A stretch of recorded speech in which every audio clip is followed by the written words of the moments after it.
اور قربانی اس لیے دی کہ ہمارے اس ملک کا جو جھنڈا جو فلاگ بنایا گیا اس میں 3 رنگ ڈالے گئے، ایک سفید، ایک کیسری، ایک ہرا نیچے رکھا گیا تاکہ پیغام دیا جا سکے کہ ہمارے اس ملک میں رہنے والے ہر مسلمان، چاہے وہ سکھ ہو، عیسائی ہو، کسی بھی مذہب کا رہنے والا ہو، ہر ایک کو مل کر اس ملک کو ہرا بھرا رکھنا ہے۔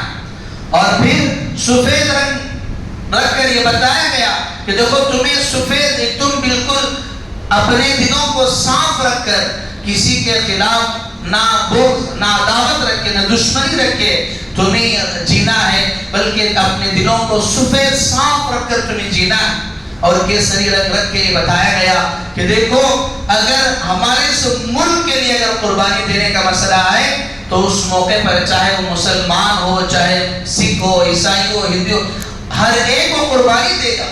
اور یقیناً ہمارے اس ملک کے لیے مسلمانوں نے قربانیاں دی، چاہے وہ پڑوس ملک سے لڑنے کا جب مسئلہ آئے تو اس میں کئی مسلمانوں نے اس ملک کے خاطر قربانیاں دی۔ لیکن افسوس یہ ہے کہ چند سالوں سے ہمارے اس ملک پر جو حکومتیں قابض ہیں انہوں نے اس چیز کو بھلا دیا۔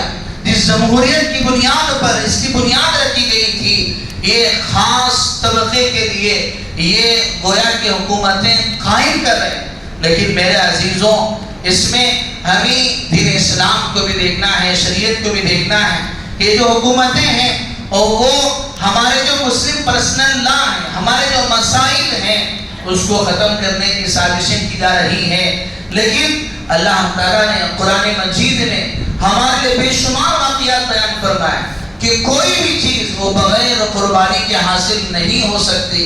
اللہ تعالیٰ نے حضرات صحابہ کی، حضرات انبیاء کی قربانیاں اللہ نے قرآن مجید میں بیان فرمائی کہ اسی دین کے خاطر حضرت زکریا، حضرت یحییٰ، حضرت موسیٰ، حضرت ابراہیم، حضرت نوح علیہ السلام نے کتنی قربانیاں دی، اپنے جانوں کی انہوں نے قربانیاں دی، وہ کسی سے سمجھوتا نہیں کیے۔ اگر انسان سمجھوتا کر لے تو ساری چیزیں ختم ہیں۔ حضرت شیخ الہند رحمۃ اللہ علیہ جب جیل سے باہر آئے تو لوگوں نے آپ کو مشورہ دیا کہ حضرت آپ اس چیز کو چھوڑ دیجئے، آپ کی عمر ہو چکی ہے۔ حضرت نے بھی وہی جواب دیا، اگر میری جان جا کر اور جان بھی اگر آ جائے تب بھی میں اس قربانی کو نہیں چھوڑوں گا۔ تو میرے عزیزوں، اگر ہمارے دین اسلام کو اور یہ جمہوریت کو اگر باقی رکھنا ہے تو ہمیں بھی ہر چیز کی قربانی دینے کے لیے تیار ہونا ہے۔ اور سب سے بڑی بات جو ہم نے ہمارے اس ملک کو جو غلامی سے آزادی دلائی، ہمیں اپنے آپ کو بھی اپنے نفس کے غلامی سے آزادی دلانا ہے۔ انسان آج اپنے نفس کا غلام ہے اور اسے جب اللہ کے حکم کی ادائیگی کے لیے بلایا جاتا ہے لیکن وہ اپنے نفس کا اتنا غلام ہو چکا ہے کہ وہ اٹھ کر مسجد نہیں آ سکتا۔ تو پھر اللہ کی مددیں کیسے آئیں؟ اللہ وہی ہیں جو بدر میں تھے، اور اللہ وہی ہے جو حضرت موسیٰ کی اللہ نے مدد فرمائی، اللہ وہی ہے جو حضرت ابراہیم کی اللہ نے مدد فرمائی۔ لیکن اگر فرق آ گیا تو ہمارے ایمان میں فرق آ گیا۔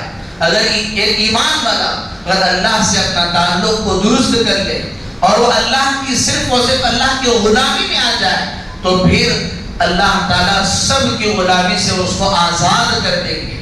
اس آزادی کے موقع پر یہی پیغام ہے کہ ہمارا ایک ملک آزاد ہوا اور ہمیں اپنے آپ کو بھی نفس کی غلامی سے، پیسوں کی غلامی سے، عہدوں کی غلامی سے اور مال کی محبت کی غلامی سے اپنے آپ کو آزاد کرنا ہے۔ اور ہمارے اس ملک کی آزادی کے لیے ہمیں بھی جو قربانی ہم سے ہو سکے ہمیں دینا ہے۔ اللہ تعالیٰ سے دعا ہے اللہ تعالیٰ اس ملک میں رہنے والے ہر ایک شخص کو اس کی توفیق عطا فرمائے اور آنے والے وقت کو بہتر سے بہتر بنائے اور ہر ایک شخص کو عافیت کے ساتھ، سکون کے ساتھ رہنے کی اللہ توفیق عطا فرمائے۔ آمین۔ وآخر دعوانا ان الحمد للہ رب العالمین۔